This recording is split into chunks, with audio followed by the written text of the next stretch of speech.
Hey everybody, welcome to this video on setting up modules in Canvas. My name is Gary Lupton and I am the computer science teacher at Salem High School.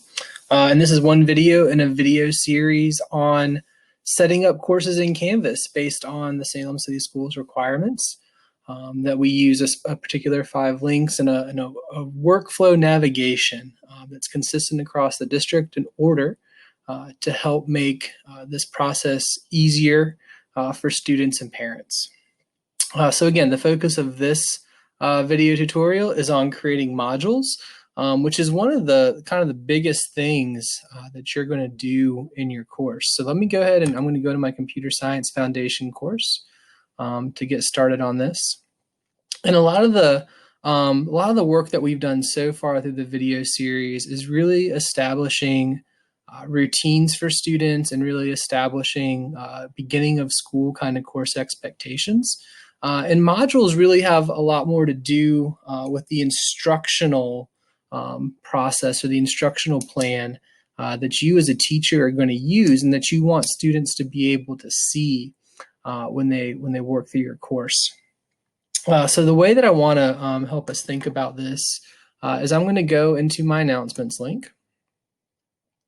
And as a reminder, the announcements link is the place where we want to train students to go to be able to find the work that they're going to be doing each week. I set my course up in weekly increments because I think that works really well for students to kind of keep them able to organize their own time over the course of the week, which is really important for asynchronous instruction.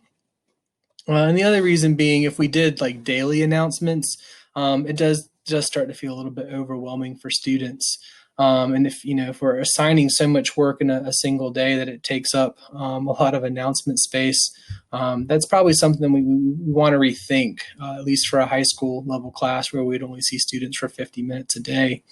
So you should be able to, in a fairly concise announcement, to be able to get enough information to students that they can see a week's worth of work at one time. So I'm going to go back to my first announcement, getting started with Computer Science Foundations, and just highlight the way that I set this one up. And this is, I think, a fine way to set it up. And I'll show you an alternative way in the other announcement that I've created. But this walks students through the things that I want them to do. And this is really actually very detailed. I won't make most of my announcements this detailed. I'm actually going to save the details for some different sections in the module.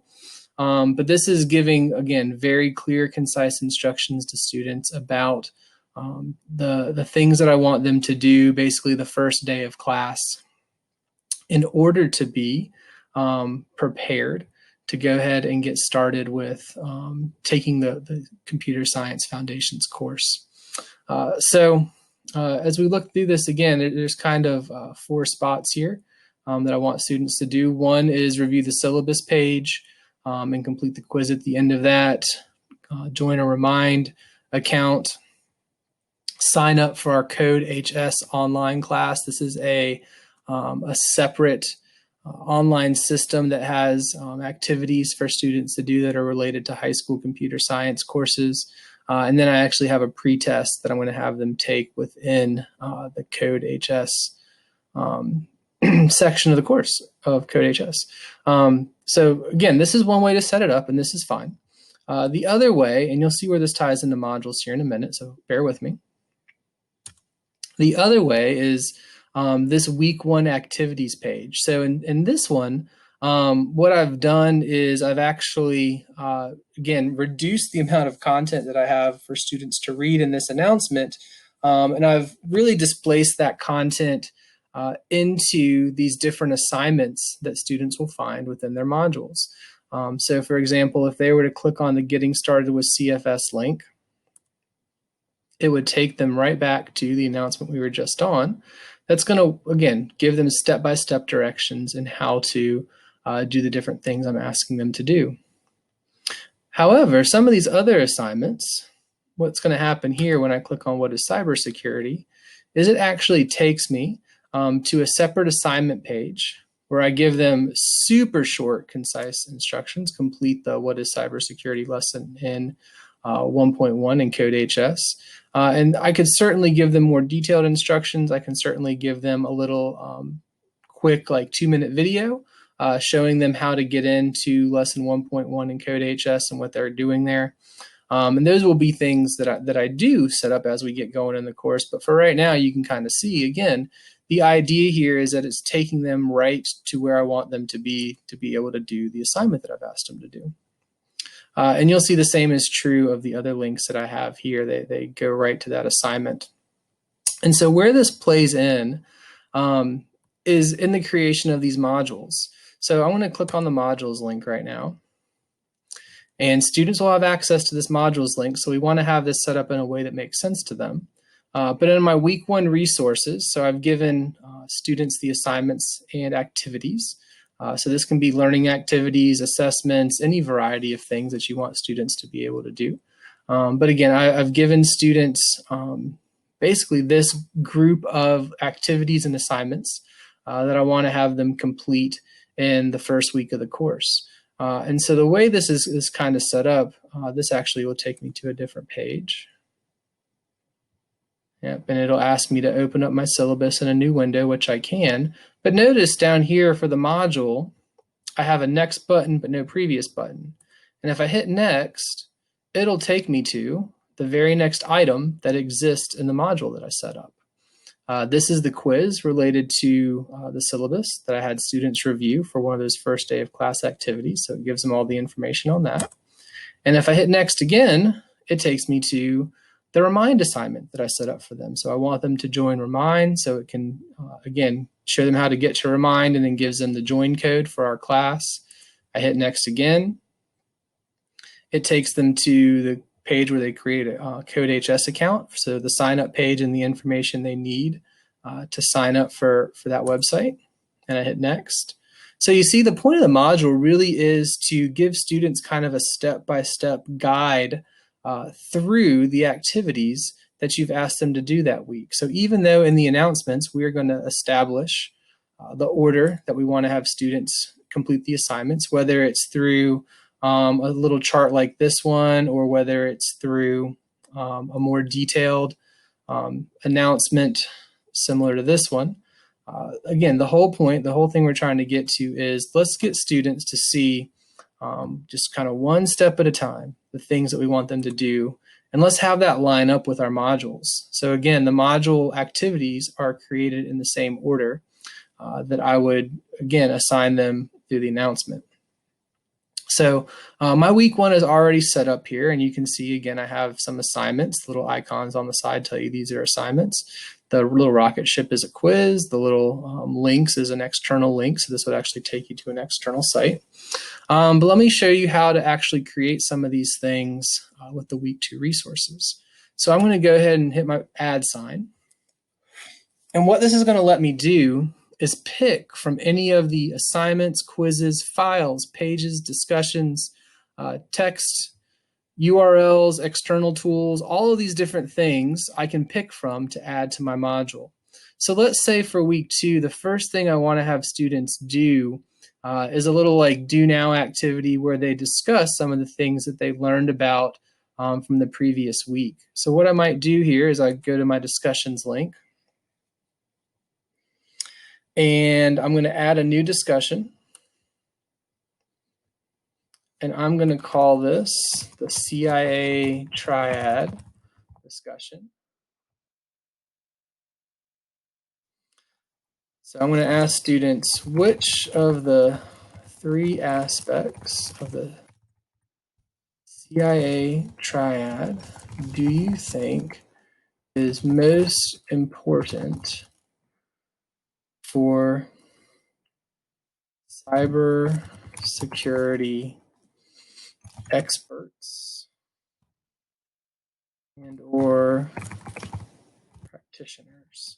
So last week they learned about the CIA triad, and this is not the government agency that is in charge of kind of tracking things going on internationally. This actually has to do with cybersecurity when we call it CIA, and sometimes they use a different sequence of letters numbers to represent that. But what I'm asking students to do is think about those things that they learned and then tell me in this discussion board which one they think is most important. And be sure to explain why you picked that aspect. So I'm going to go ahead and save and publish this discussion. And then I'm going to come over to my module. And when I hit the plus sign for my week 2, just find my discussion board, find the CAA triad discussion that I want to put in here, and I add it. And I can do that same thing with a page. So if I wanted to go to the pages link and create a new page talking about one of the things that the students are learning this week. So I'll do a super quick example of that without a whole lot of information. So if I make a new page on importance of cyber security, I could put all kinds of information on this page, including pictures and videos and links and anything else. So include information about cyber security, including pictures, text, videos, links, etc. And I won't do all that right now. That's, again, all built in to the tools that you have to create your pages here in Canvas. But again, I'll hit save and publish. Go back to my modules. And I'll scroll down here and I will add that page that I just made, importance of cybersecurity, into this module that I'm creating. And so really the way you want to think about your modules is, what is the sequence of activities that I'm going to do for my class? And I'm going to use the module to set that sequence of activities up. So instead of thinking about it in terms of one day, you could certainly set these up in terms of one day. I like to set mine up in terms of weekly activities because I think that that amount of content is just about right for what we want to see in here. And then certainly there's other ways as well. You could do it, again, daily. You could do it weekly. You could set it up in terms of units. So if you know how many units that you have in your course and you want to put all of your content in a single unit, you can do that. For me, I tend to find that gets a little bit overwhelming, a little bit too much in one specific module that we have, but you can certainly do it that way, again, just kind of depending on the amount of content that you're putting in there. Other things that we can put in here that I think are important are external tools and external URLs. So the external tools, there is a set list of things that are connected to Canvas already. So if you're using a module from CK12, or you're using an Edpuzzle, or you have something in your Google Drive, or you want to create a Google Drive assignment, this would actually look a lot like the assignments that you created in Google Classroom. Other things that we have down here, a Turnitin assignment, a YouTube video, all of these things can be selected from the external tools. Or if you have a tool that's not listed on here, like say you have a Kia that you want to include, www.kia.com/ and you'll have something after that information, but you can always just copy and paste that from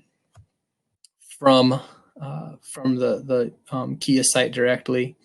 I might tell this to load in a new window, and I might call this my cyber security quiz. It doesn't like it, but it's fine. I'm going to indent this one level, and you'll see what that looks like here in a second. So when I add that item, notice the icon is just a little bit set off from the other icons, and that is letting me know that this quiz goes along with this activity. So I had them read this information, watch this information about cybersecurity, then I'm going to give them a quiz on that. And I want to check my box over here. When it has the green check mark, it's published. And when it's the do not enter sign, it's not published. But important to see with this, because the whole module is currently unpublished, none of these things will actually show up for students yet. It will only be once the whole module publishes. So I like to leave them published so that once this whole module shows up, they will also show up. One of the cool things you can do with the modules here is actually you can go into the module and tell it to be locked until a certain day. So I know I don't want students to access this till the second week of school, which starts on September 8th. So I can lock it until then. I can also add prerequisites. I might have them not be able to go into my second week module until they have completed a certain assignment from the first week, or if they have completed a quiz, or whatever else it might be. So you can totally make this work so that students have to do a different assignment or a different quiz or some other activity before they can move forward to the next thing. So there's all kinds of fun stuff to play with in here. I'll encourage you guys to do that. I won't go into all those details. If you're interested in learning more about that, there's a Growing with Canvas course that Mr. Soltist sent out and set everybody up with, and that's a good place to go learn the specific details of a lot of these things. So for the sake of brevity, I'm going to kind of cut it off there. But again, the idea is let's create a resource that walks students through the different things that are going on over the course of either the day, the week, the unit, whatever it might be. This piece does require a little bit of planning on your part, so you got to think about what you're going to do over the course of the class period, the week, or the unit. So just like if you were writing a lesson plan, this is kind of the detailed section of actually creating those activities, those assignments, those assessments that you're going to use. So as you can probably imagine, the module section is a place that you're going to spend a lot of your time setting up everything in the module section so that you can go into your announcements and direct students right to the different things that they should be doing over the course of the week. So I hope that information is helpful to you. Again, if you have any questions about how to do any of these things in Canvas, please reach out. Let somebody know that you need help. One of the things that we can't let happen to us as we make this transition is being Lone Rangers here. We got to work together. We got to collaborate. It's the only way we're going to make this as strong as it can possibly be and as least stressful as it can possibly be. So I hope that's an encouragement to you guys. I appreciate you taking the time to watch this, and I look forward to working with you guys over the course of this year as we delve into Canvas. All right, take care.